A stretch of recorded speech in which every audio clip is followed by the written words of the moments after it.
ঈদের পরদিনেও কমলাপুরে ঘরমুখো মানুষের ভিড়, চাহিদা বেশি কমিউটার ট্রেনের টিকিটের। স্বজনদের সাথে আনন্দ ভাগাভাগি করে নিতে সড়ক পথেও ছুটছেন অনেকে।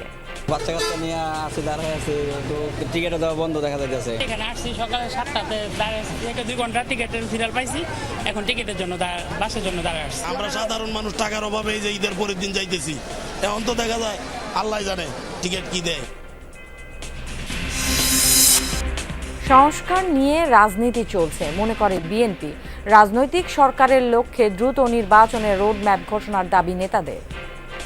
মতামত নিয়ে আপনাকে করতে হবে, এর বাইরে তো গণতন্ত্র যদি আপনি বিশ্বাস করেন এর বাইরে কোনো প্রক্রিয়া নেই। সর্ববিষয়ে সবাই একমত হবেন এটা তো আশা করাও ঠিক নয়। তলবের 6 মাস পরও দেশে ফেরেননি অনেক কূটনীতিক। কয়েকজন আশ্রয় নিয়েছেন অন্য দেশে। সরকারকে আরো কঠোর হওয়ার তাগিদ বিশ্লেষকদের। অ্যাডমিনিস্ট্রেটিভ প্রসেস না মেনে না ফিরে আসেন, সেটা আন্তর্জাতিক মহলকে একটা ভুল বার্তা দেয়।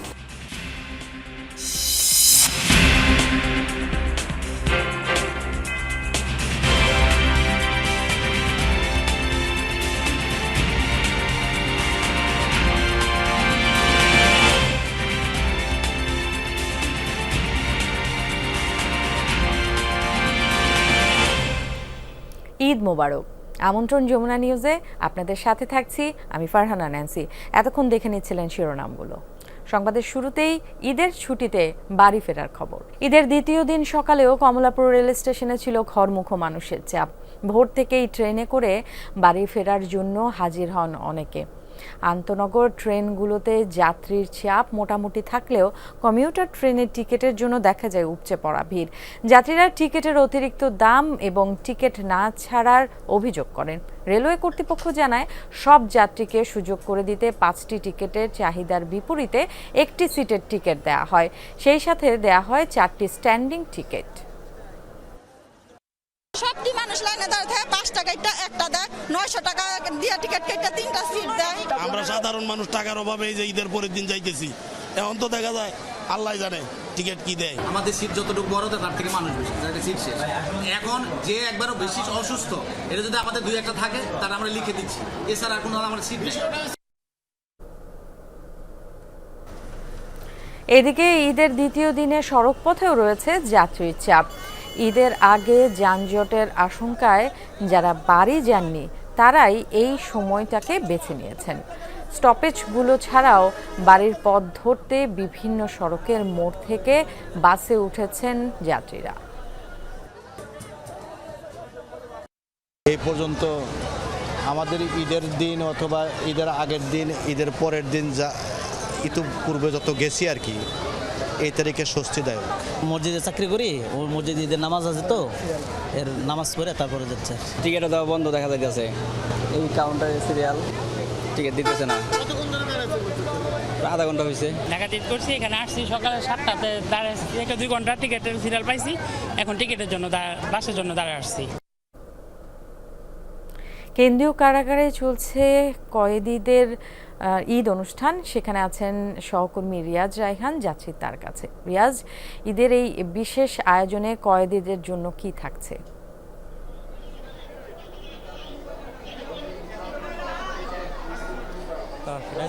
কয়েদিরা যা এখানে থাকেন বিভিন্ন মামলা আসামি হয়ে, তাদের জন্য ঈদের দুটি ঈদে খুশির বার্তা নিয়ে আসে। অর্থাৎ এই দুদিন তারা বিভিন্ন সামাজিক সাংস্কৃতিক অনুষ্ঠান যেমন হয়, পাশাপাশি একসঙ্গে তারা ঈদের জামাত আদায় করেন এবং বাড়ি থেকে খাবারের ব্যবস্থা করা হয়। যেমন এই ঈদ সহ ঈদের যে 3 দিন রয়েছে, সেই 3 দিন তারা বাড়ি থেকে খাবারের ব্যবস্থা করেছে কারা কর্তৃপক্ষ, যেটি সাধারণত কারাগার একদম নিষিদ্ধ।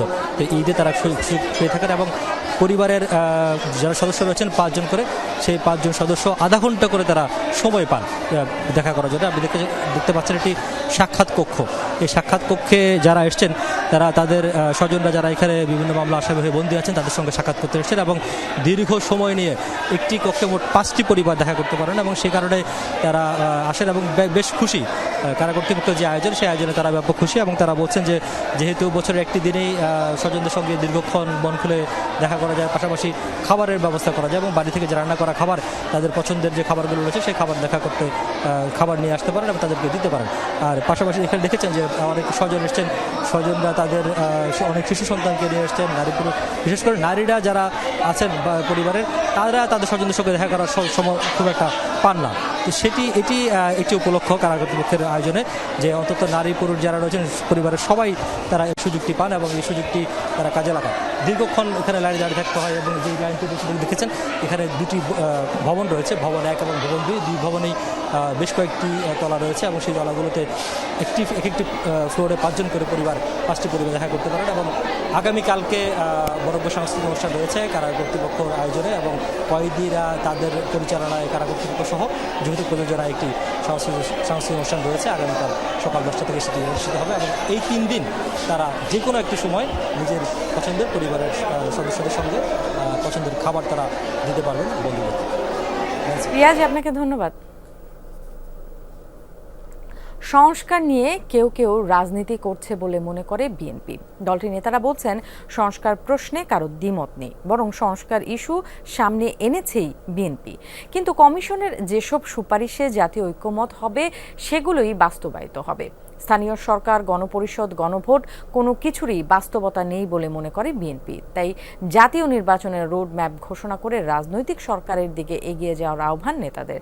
সাইফুদ্দিন রবিনের রিপোর্ট। অন্তর্বর্তী সরকার ক্ষমতা গ্রহণের পর থেকে আলোচনায় সংস্কার, সে লক্ষ্যে গঠিত কমিশনগুলোর সুপারিশ নিয়ে জাতীয় ঐকমত্য কমিশনের আহ্বানে সাড়া দিচ্ছে রাজনৈতিক দলগুলো। কিন্তু এত সংস্কার প্রস্তাবের কতটা চূড়ান্ত হতে যাচ্ছে নানা বিষয়ে এরই মধ্যে দ্বিমত দেখা দিয়েছে। রাজনৈতিক দলগুলো বলছে অংশীজনরা যেসব বিষয়ে একমত হয়ে জাতীয় ঐকমত্য গঠন করবে কেবল সেগুলোই বাস্তবায়নযোগ্য। যেখানে ঐক্যমত আছে এগুলো এখন করা যাবে, যেখানে ঐক্যমত থাকবে না এবং না থাকার যথেষ্ট কারণ আছে, বিভিন্ন দলের বিভিন্ন ভাবনা আছে, দর্শন আছে, চিন্তা আছে, না থাকার যথেষ্ট কারণ আছে, থাকবে না। তো ওগুলো তো জনগণের কাছে নিয়ে জনগণের মতামত নিয়ে আপনাকে করতে হবে। এর বাইরে তো গণতন্ত্র যদি আপনি বিশ্বাস করেন এর বাইরে কোনো প্রক্রিয়া নেই। যে সমস্ত বিষয়ে জাতীয় ঐক্যমত্য হবে, বৃহত্তর ঐক্যমত্য হবে, সেই বিষয়গুলোতে বাস্তবায়নের জন্য তারা একটি চার্টার করবেন সেরকম একটা ঘোষণা আছে। তাছাড়া অন্যান্য বিষয় যেগুলোতে বিভিন্ন পার্টি এবং বিভিন্ন কর্নার ভিন্ন মত পোষণ করতে পারে, করবেই, এটাই স্বাভাবিক। সেগুলো আলাদাভাবে চিহ্নিত করে সেটা কাজ করা যাবে, জাতীয় সংসদে আলাপ আলোচনা করা যাবে। কারণ সর্ব বিষয়ে সবাই একমত হবেন এটা তো আশা করাও ঠিক নয়। জাতীয় নির্বাচনের আগে অন্য কিছুর সুযোগ নেই বলে মনে করেন বিএনপি নেতারা। তাদের মতে স্থানীয় সরকার নির্বাচন, গণপরিষদ, গণভোটের প্রসঙ্গ উদ্দেশ্যমূলক। গণপরিষদ এবং গণভোট করার মতো কোনো বাস্তবতা এখন নেই। আর গণপরিষদের মাধ্যমে সংবিধান প্রণয়ন করার মতো বাস্তবতা নেই। যারা এটা প্রস্তাব করেছেন সেটা তাদের দলীয় প্রস্তাব হতে পারে। আর অনেকে এটা বলছেন যে গণপরিষদ এবং জাতীয় সংসদ একই সাথে নির্বাচন হতে পারে, হয় 2 জন প্রতিনিধি অথবা একই প্রতিনিধি গণপরিষদের এবং জাতীয় সংসদের প্রতিনিধি হিসেবে থাকবে। সেই বিষয়ে তো আমরা পরিষ্কারভাবে দ্বিমত পোষণ করেছি।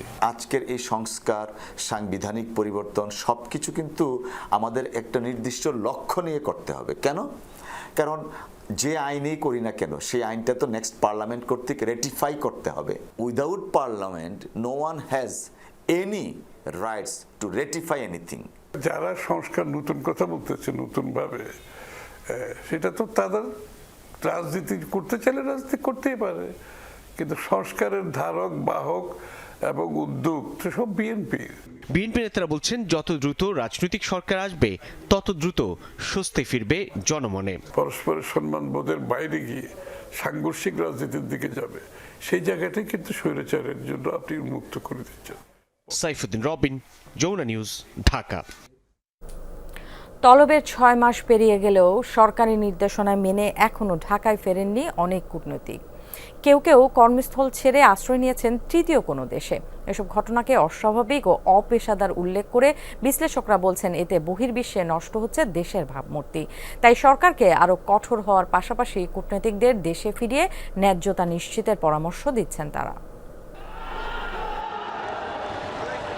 গেল 5 আগস্টের গণঅভ্যুত্থানের পর দায়িত্ব নেয় ডক্টর ইউনূসের অন্তর্বর্তী সরকার। তার পরপরই 14 আগস্ট বাতিল করা হয় যুক্তরাষ্ট্র, রাশিয়া, জাপান, জার্মান, সৌদি আরব ও সংযুক্ত আরব আমিরাতে নিযুক্ত রাষ্ট্রদূতের চুক্তিভিত্তিক নিয়োগ। 5 cabinet ministers who are Hindus and Christian and Buddhist. 29 September লন্ডনে বাংলাদেশের হাই কমিশনার সাইদা মুনা তাসনিমকে ঢাকায় ফেরার আদেশ দেয় পররাষ্ট্র মন্ত্রণালয়। 6 মাস পর এখনো ফেরেননি পেশাদার এই কূটনীতিক। জানা গেছে ব্রিটেনেই অবস্থান করছেন তিনি। সাবেক পুলিশ প্রধান জাবেদ পাটোয়ারি ছিলেন সৌদি আরবে বাংলাদেশের রাষ্ট্রদূত। আওয়ামী লীগ সরকারের পতনের পর তিনিও আর দেশে ফেরেননি, চলে গেছেন যুক্তরাষ্ট্রে। একইভাবে জাপানে কর্মরত রাষ্ট্রদূত শাহাবুদ্দিনও দেশে ফিরেননি সরকারি নির্দেশনা মেনে। অত্যন্ত দুর্ভাগ্যজনক, কারণ যারা রাষ্ট্রদূত ছিলেন তারা বাংলাদেশ রাষ্ট্রকে রিপ্রেজেন্ট করেন। সুতরাং তারা যদি অ্যাডমিনিস্ট্রেটিভ প্রসেস না মেনে না ফিরে আসেন, সেটা আন্তর্জাতিক মহলকে একটা ভুল বার্তা দেয়। এবং এগুলি থেকে হয়তো আন্তর্জাতিক মহল এটাই চিন্তা করতে পারে যে রাষ্ট্রদূতদের যেহেতু অধিকার হরণ হচ্ছে, সুতরাং বাংলাদেশের মানবাধিকার সিচুয়েশন কিংবা ফেয়ার ট্রায়ালের জায়গাগুলি হয়তো বা কম। সুতরাং আমার কাছে মনে হয় বাংলাদেশের সর্বোচ্চ মহল থেকে এই বিষয়টা গুরুত্বের সাথে নেওয়া দরকার। তবে সবচেয়ে বেশি আলোচনায় মরক্কোতে বাংলাদেশের রাষ্ট্রদূত হারুন আল রশিদ। সরকারের আদেশ অমান্য করে কানাডায় চলে গেছেন তিনি। সেখান থেকে সামাজিক যোগাযোগ মাধ্যমে বিতর্কিত নানা ইস্যুতে লিখে চলেছেন এই কূটনীতিক। এ নিয়ে অস্বস্তি আছে পররাষ্ট্র মন্ত্রণালয়েও। চাকরি ছেড়ে দিতে চাইলে নিশ্চয়ই তিনি পারেন, কিন্তু পরবর্তীতে যদি সরকার বা দেশের জন্য ক্ষতিকারক কোনো বক্তব্য তিনি দেন, তাহলে যে দেশে উনি থাকবেন সেই দেশের সরকারের সাথে আমরা যোগাযোগ করতে পারি, আমরা তাদের কাছ থেকে সহায়তা চাইতে পারি। কারণ ব্যক্তিগত পছন্দ তো যার যে কারণে থাকতে পারে, কিন্তু সেটা সামষ্টিকভাবে যদি দেশ এবং সরকারের জন্য প্রতিকূলতা তৈরি করে, সেক্ষেত্রে সরকারের দিক থেকে সরকার স্বাগতিক দেশগুলোর সাথেই যোগাযোগ করতে পারবে না। চুক্তিভিত্তিক নিয়োগপ্রাপ্তরা ফিরুক বা না ফিরুক, পররাষ্ট্র মন্ত্রণালয়ের নিয়মিত কর্মকর্তাদের নির্দেশনা মেনে সদর দপ্তরে ফেরাতে সরকারকে কঠোর হওয়ার তাগিদ বিশ্লেষকদের। মাহফুজ মিশু, যমুনা নিউজ, ঢাকা। সাতক্ষীরার আশাশুনিতে খোলপেটুয়া নদীর ভাঙা বেড়িবাঁধের কাছে বিকল্প রিং বাঁধ দেওয়ার কার্যক্রম শুরু হয়েছে। স্থানীয় ইউপি চেয়ারম্যান জানান, বাঁধের ভেঙে যাওয়া অংশকে ঘিরে মাটি ভরা জিও ব্যাগ ফেলা হচ্ছে। গ্রামবাসীকে এই কাজে সহায়তা করছে পানি উন্নয়ন বোর্ড। গতকাল সকাল 8:30টার দিকে আনুলিয়া ইউনিয়নের বিছট এলাকায় জোয়ারে খোলপেটুয়া নদীর বেড়িবাঁধের 200 ফুট অংশে ভাঙন দেখা দেয়। পানি ঢুকে প্লাবিত হয় 9টি গ্রাম, তলিয়ে যায় কৃষি জমি ও বহু মাছের ঘের। পানি উন্নয়ন বোর্ডের কর্মকর্তারা জানিয়েছেন, প্রয়োজনীয় বাল্কহেড পেলেই দ্রুত সময়ের মধ্যে বাঁধ সংস্কারের কাজ শুরু হবে। আমাদের টিউ আছে, রোল আছে, জনবল আছে। এখন আমাদের দরকার হচ্ছে বলগেট। এই যে ধীরে ধীরে এগিয়ে আসছে, এই বলগেট যদি আমরা 5টা-6টা ব্যবহার করতে পারি, নাইল এবং 20 দিনের ভিতরে আমরা এখানে পানি ভিতরে যাতে প্রবেশ না করতে পারে, এই চেষ্টা আমরা করব। লক্ষ্মীপুরে মেঘনার মাঝে জেগে ওঠা চর জুড়ে দেখা যায় মহিষের পাল। এইসব মহিষের দুধ থেকে তৈরি হয় জনপ্রিয় মহিষা দই, যা বিক্রি করে আর্থিক সমৃদ্ধির আশায় বুক বাঁধছেন লক্ষ্মীপুরের খামারিরা। দুধ উৎপাদন ও দই তৈরিতে খামারিদের সহায়তা করার আশ্বাস প্রাণী সম্পদ বিভাগের। মেঘনার বুকে জেগে ওঠা চরে মহিষের বাথান। রমণীমোহন, মেঘাসহ অন্তত 15টি চরে পালন করা হচ্ছে লক্ষাধিক মহিষ। চরে মহিষের আশ্রয়স্থান বা উঁচু কিল্লা এক ধরনের খামার। এখান থেকে সংগ্রহ করা হয় দুধ। সেই দুধ থেকেই তৈরি হওয়া মহিষের দই জনপ্রিয় হচ্ছে দিন দিন। জেলার 40টি হাটের শতাধিক দোকানে বিক্রি হচ্ছে এই দই, যাচ্ছে দেশের বিভিন্ন প্রান্তে। রাত্রে 2টা, 2টা, 3টার দিকে উঠেই মনে করেন দুধের মহিষগুলো নিয়ে চড়াই ঘাস খাবার লাগে। ঘাস হাত খাবাই মনে করেন না, সকালবেলা আসি দুধ বান্ধ হয়, এদের মন দেয় মনে করেন না 3000 টাকা। আমরা তো আর খুচরা বিক্রি করি না, আমরা আমরা চালান কাটাইছি, আমরা বাচ্চা বেশি, দুধ বেশি। দুধের চাহিদা অনেক, প্রায় 3 মণ 4 মণেরও চাহিদা আছে, কিন্তু এই পরিমাণ দুধ চর থেকে পাওয়া যায় না। দুধগুলো বিভিন্ন জায়গায় যায়, ধরেন না কুমিল্লা, ওই লরেন্স, আজিরাট, কমলনগর, এর লক্ষ্মীপুর এদিকে বহুত জায়গা দিয়ে আমরা কোন জেলাতে দেন? এত জেলায় ধরেন চিটাগাঙে বেশি যায়। মহিষের খোলা খামারগুলোর তালিকা করার উদ্যোগ নিয়েছে প্রাণী সম্পদ অফিস। দইয়ের চাহিদা ও দুধ উৎপাদন বৃদ্ধিতে খামারিদেরকে সহযোগিতার কথা বলছেন এই কর্মকর্তা। তাদেরকে আমরা নিয়মিত প্রশিক্ষণ করাচ্ছি এবং যে দুধ উৎপন্ন হয়, যে দই তৈরি করে, সেই দইগুলো কিভাবে বাজারজাত করা যায়, কিভাবে মার্কেটিং করে লাভবান করতে পারি খামারিদের, সেই চেষ্টা আমাদের অব্যাহত আছে। প্রতিটি মহিষ দিনে 5 থেকে 7 লিটার দুধ দেয়। প্রতি লিটার দুধ বাজারে বিক্রি হয় 70 থেকে 80 টাকা দরে। আফরোজা লামিয়া, যমুনা নিউজ। সহকর্মীদের কাছ থেকে বিনোদন কেন্দ্রের খবরাখবর জানবো। ঢাকায় রয়েছে সুমাইয়া ঐশী এবং চট্টগ্রামে রয়েছে মামুনুর রশিদ অভি। শুরুতে চট্টগ্রামে যেতে চাই অভির কাছে। অভি, ঈদ আনন্দে মেতে ওঠা নানা বয়সীদের সাথে নিশ্চয়ই আপনার কথা হয়েছে, কি বলছেন তারা?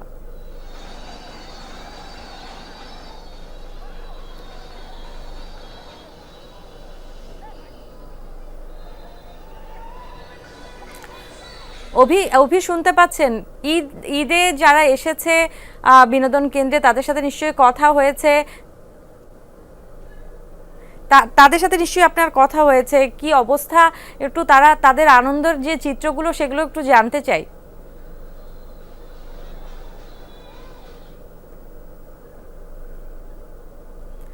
অভি শুনতে পাচ্ছে না। আমরা রাজধানীতে ফিরতে চাই। চিড়িয়াখানা প্রাঙ্গণও মেতে উঠেছে ঈদ আনন্দে। সেখানে আছেন সহকর্মী সুমাইয়া ঐশী, যাচ্ছে তার কাছে। ঐশী, একটু জানতে চাই, চিড়িয়াখানায় গতকালও আপনি ছিলেন, আজকে কি ভিড়টা একটু বেশি কিনা?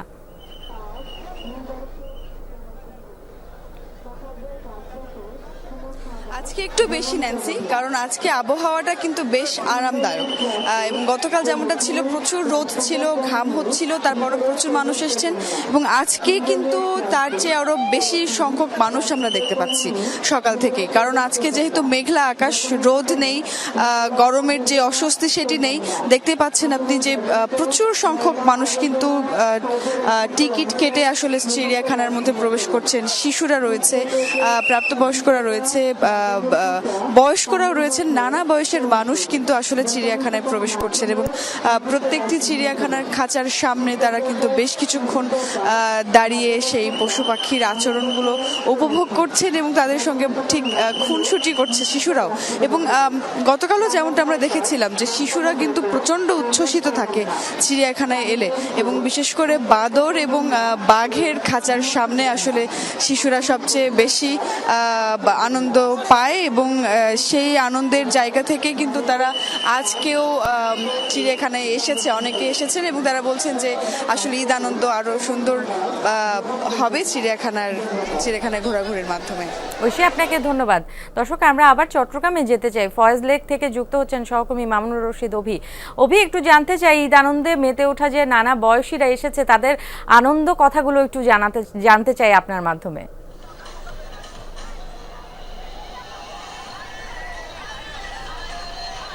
এই মুহূর্তে রয়েছি ফয়েজ লেক সি ওয়ার্ল্ডে এবং সকাল থেকে অর্থাৎ 10টার পর থেকে কিন্তু ঈদের এই দ্বিতীয় দিনে মহানগরী ছাড়াও বিভিন্ন দূর দূরান্ত থেকে কিন্তু মানুষজন, নানা বয়সী মানুষজন এখানে আসছেন। মূলত বিভিন্ন গানের তালে তালে তারা বিভিন্ন ধরনের নাচ করছেন, নিজেদের মতো করে আনন্দ ভাগাভাগি করছেন। ঈদের আনন্দটাকে আরো একটু বাড়িয়ে তুলতে পরিবার পরিজন, বন্ধু বান্ধব, একেবারেই বিভিন্ন ধরনের মানুষ এখানে এসেছেন। তারা বলছিলেন যে প্রতি বছর ঈদের এই সময়টাতে অর্থাৎ ঈদের ছুটিতে একটু ভালোভাবে যাতে ঈদটা কাটাতে পারে, আনন্দ করতে পারে, সে কারণেই তারা এখানে এসে জড় হয়েছেন। এবং দীর্ঘ 1 মাস বিভিন্ন কর্মব্যস্ততা এবং সিয়াম সাধনার পর যে সময় পাওয়া হয়নি, এবং সেক্ষেত্রে আজকের যে ঈদের দ্বিতীয় দিন সে কারণেই মানুষজন এখানে এসেছেন। সময়ের সাথে সাথে কিন্তু দর্শনার্থীর সংখ্যাও বাড়ছে এবং এই যে ঈদ বিনোদন কেন্দ্রগুলো, সবগুলো কেন্দ্র কিন্তু একেবারেই পর্যটককে মুখরিত হয়ে আছে। অভি, আপনাকে ধন্যবাদ।